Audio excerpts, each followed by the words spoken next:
Double engine की सरकार के दावे धरातल पर कितने सच साबित हो रहे हैं, इसका अंदाजा जिले के चमराड़ा गांव को देखकर लगाया जा सकता है। 5 साल पहले चुनावी घोषणा पत्र में गांव तक विकास की गंगा बहाने वाली सरकार के कार्यकाल में चमराड़ा गांव में 40 परिवार के सापेक्ष मात्र 4 परिवार रह गए हैं। इसकी सबसे बड़ी वजह सड़क और पैदल मार्ग है। सड़क का मामला फाइलों में कैद है और 1.5 किलोमीटर खड़ी चढ़ाई वाला पैदल मार्ग इतना खतरनाक है कि कई जगहों पर दुर्घटना का खतरा बना रहता है।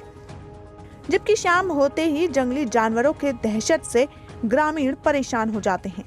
यदि ग्रामीण कोई सामान घर ले जाते हैं तो कीमत से ज्यादा उसका भाड़ा नेपाली मजदूरों को देना पड़ता है।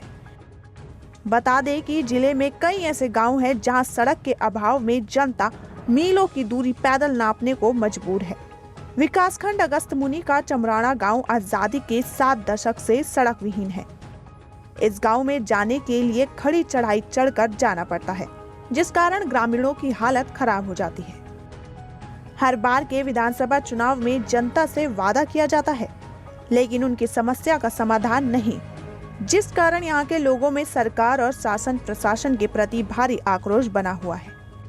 कभी गांव में 40 परिवार निवास करते थे, मगर आज स्थिति यह है कि सड़क विहीन होने के कारण गांव में मात्र 4 परिवार ही निवास कर रहे हैं। गांव में अधिकांश घर खंडर में तब्दील हो गए हैं, जबकि जो थोड़ा बहुत सही है उन घरों में ताले लटके हुए हैं।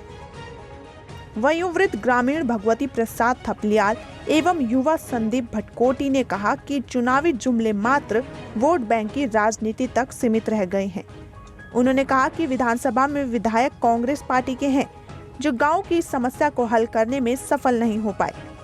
चुनाव के दौरान ग्रामीणों को बेवकूफ बनाया जाता है और चुनाव जीतने के बाद कोई सुध नहीं। उन्होंने कहा कि पिछले 5 साल या उससे पहले भी जो भी सरकारें रही, किसी ने भी सड़क की मांग को पूरा नहीं किया।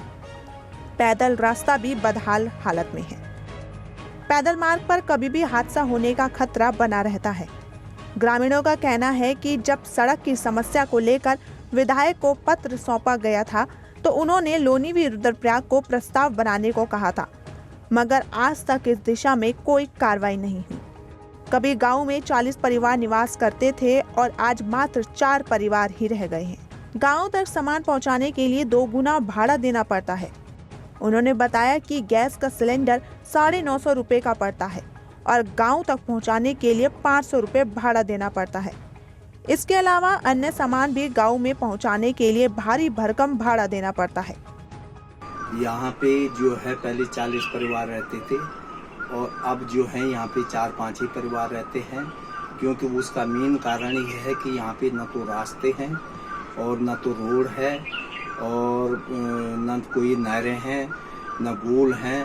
और अगर सामान की बात करें तो अगर रोड पे सामान हमने डाल दिया तो गढ़वाली तो कोई काम करने के लिए राजी नहीं है, और अगर नेपाली को बोलो तो वो 150-200 रुपये तो सिलेंडर के लिए बोलता है।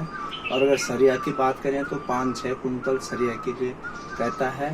पहले यहाँ पे 40 परिवार रहते थे, अब 4-5 हैं सिर्फ। इसका पलायन का मेन कारण यही है कि न तो यहाँ पे रास्ते हैं और न रोड हैं। ये गांव जो है यहाँ हमारी भतीजी रहती है, इसकी शादी हुई है और कल ही हम यहाँ आए तो यहाँ की बहुत खराब स्थिति है। देखो, अगर हम नीचे सड़क से आते तो 1.5 किलोमीटर पैदल है, बहुत खराब रास्ता है, कहीं भी दुर्घटना हो सकती है। और जैसे कि ये बता रहे थे अभी तक हमारे रिश्तेदार लोग कि यहाँ पर एक बार उन्होंने विधायक को भी पत्र लिखा था, लेकिन कोई कार्रवाई इसमें नहीं, प्रस्ताव जारी लेकिन उसमें कोई कार्रवाई नहीं है। लगभग 1 साल से ऊपर हो गया और यहाँ पलायन लगभग अब केवल 3-4 परिवार है, जबकि यहाँ 30-40 परिवार थे। और कहीं बड़ा दुर्भाग्य है, मैं देखता हूँ कि हम ऐसे गांव में आते जहाँ आज भी रास्ते ठीक नहीं, पैदल रास्ते खराब हैं, सड़क तो है ही नहीं, सड़क की तो उम्मीद ही करना बेकार है। लेकिन जो पैदल रास्ते हैं, जो कि जहाँ दिनचर्या का सामान लोगों को जाता है या कोई घर में कोई कार्य हो गया वहाँ से सामान ले जाते हैं, वही रास्ते बिल्कुल खत्म है। जंगली जानवरों का भाई यहाँ पे रात को है रास्तों में। और अब बता रहे हैं कि यहाँ पे जैसे हम ही आए तो हमने अभी नेपाली को यहाँ पे एक बैग लाने के हमने 200-250 रुपये दिए उसको, 1-2 बैग लाने। इतना महंगा है। सरकार विधायक कह रहे हैं यहाँ के हम विकास कर रहे हैं, कहाँ है विकास कहीं दिख नहीं रहा है। तो कहीं ना कहीं एक बार अब चुनाव है, इन लोगों को भी सोच समझ के वोट करना चाहिए, किसको बनाना चाहिए, किसको। आधुनिक युग में गांव विकास में कोसों दूर है। वहीं मामले में जिलाधिकारी मनोज गोयल ने कहा कि चमराड़ा गांव को सड़क से जोड़ने का प्रयास किया जाएगा। इसके लिए लोनिवी को निर्देश देते हुए कार्रवाई किए जाने को कहा जाएगा। समय साक्षी के लिए रुद्रप्रयाग से अंकित चंद भट्ट की खास खबर।